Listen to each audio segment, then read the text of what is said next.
আসসালামু আলাইকুম। 2025 এর এটা আমার ফার্স্ট এপিসোড, আর এটা দেখতে দেখতে আমরা 41-এ চলে আসছি। ওয়েলকাম সবাইকে। আর দেখতেই পাচ্ছেন আজকের ওয়েদার ভীষণ রকমের ক্রেজি, যে এইরকম হ্যাভি সোনোয়িং, এটা আসলে আর ড্রাইভ করতেছি এর ভিতরে এটা একটু ডিফিকাল্ট, এবং থাকে না যে রাস্তায় স্টাক হওয়ার চান্সেস থাকে। যদিও এখানকার রাস্তা আপনার হাইওয়ে বা মোটরওয়েগুলো সবসময় ক্লিনিংয়ের উপরে থাকে যখনই সোনো পড়ে না কেন। তো আমরা যাচ্ছিলাম বাসার দিকে।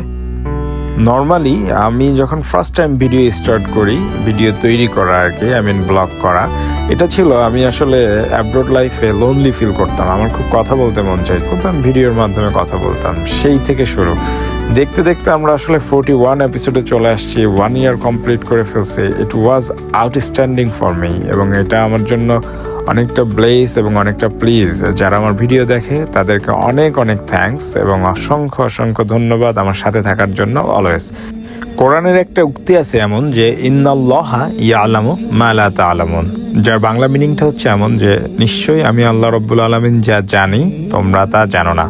তো পৃথিবীতে আপনার সাথে যখনই কোনো খারাপ কিছু হবে আপনি ধরে নেবেন যে নিশ্চয়ই এটার মধ্যে মঙ্গল আছে। আবার যদি কখনো ভালো কিছু হয় এটার জন্য আপনি শুকরিয়া আদায় করবেন, নিশ্চয়ই এটার মধ্যেও মঙ্গল আছে। তো যে কোনো সিচুয়েশনই আসুক না কেন, হয় না যে খারাপ অথবা ভালো, সর্ব অবস্থায় শুকর আলহামদুলিল্লাহ বলবেন। এতক্ষণ আমরা ছিলাম মোটরওয়েতে, নাও আমরা চলে আসছি লোকাল এরিয়াতে। আমি আমার বাসার খুব কাছাকাছি চলে আসছি। সো বেসিক্যালি আপনার পৃথিবীতে প্যারেন্টসের উপরে আপন কেউ নাই। When I lost my father couple of years ago, that time I was wandering my self different way. যখন বাবা হারায় একজন সন্তান, সে জানে তার পৃথিবীটা কতটা অন্ধকার হয়ে যায়। আফটার দ্যাট আমি আমার রিলেটিভস চিনছি, আমি আমার সারাউন্ডিং পিপল চিনছি, দেন আমি গ্রো হয়েছি নতুন করে, আবার নিউবর্ন বেবি হয়েছি। সো আসলে এটা বলা উদ্দেশ্য না, উদ্দেশ্য হচ্ছে যে চলার পথে আপনাকে প্রতিটা পদক্ষেপ কখন আপনাকে লাইফ কোথায় নিয়ে যাবে ইউ ডোন্ট নো।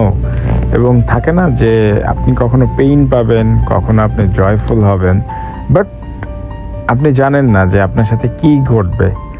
সো যেটাই ঘটুক না কেন, থাকে না যে আপনি আপনার নিজেকে স্ট্রং রাখবেন, নিজের উপরে বিলিভ রাখবেন, এবং থাকে না কিপ মুভিং ফরওয়ার্ড হবেন।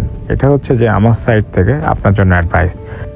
এই একটা জিনিসই কিন্তু সত্য যে পৃথিবীতে যত বাবা আছে সব বাবারাই কিন্তু হিরো হয়, এবং প্রত্যেকটা বাবাই কিন্তু তার সন্তানের কাছে আইডল।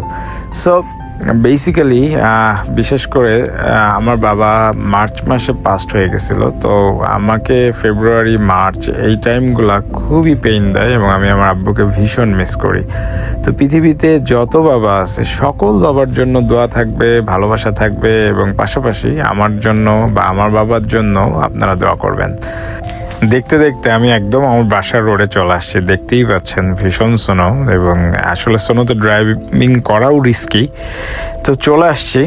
তো আজকে অনেক গল্প করে ফেললাম, গল্প করতে ভালো লাগে। আমার বাবা ভীষণ গল্পপ্রিয় মানুষ ছিল, আমার আম্মুও ভীষণ গল্পপ্রিয়, আমিও। আমাদের আসলে বেসিক ক্যারেক্টারগুলো সেম। সো এই আর কি, সোনোয়িং ওয়েদার দেখতে যেমন সুন্দর, বাট মুভমেন্ট করতে ঠিক ততটাই পেইনফুল। স্পেশালি যারা কিনা আপনার বাসে বা লোকাল ট্রান্সপোর্টে চলাফেরা করে, তাদের জন্য এই ওয়েদারে চলাফেরা করাটা ভীষণ ডিফিকাল্ট হয়ে যায়, যেহেতু এই দেশে বা অ্যাব্রোডে সবসময় মানুষ বিজি থাকে বা জব থাকে। সো আসলে হেলদি ওয়েদারটা দরকার। যাই হোক, আমরা একদম বাসার সামনে চলে আসছি, এটা আমার বাসার সামনের রোড। সো আমি জাস্ট থিঙ্কিং করতেছি যে কোথায় পার্কিং করব। চিন্তা করতেছি একবার লেফটে করব নাকি রাইটে, যে সামনে যে রাইটে করব। যাই হোক, কোনো এক জায়গায় আমি করে দিব। তো আজকের মতো এই পর্যন্তই। ইনশাআল্লাহ আমার জন্য দোয়া করবেন, আমিও আপনাদের জন্য দোয়া করব।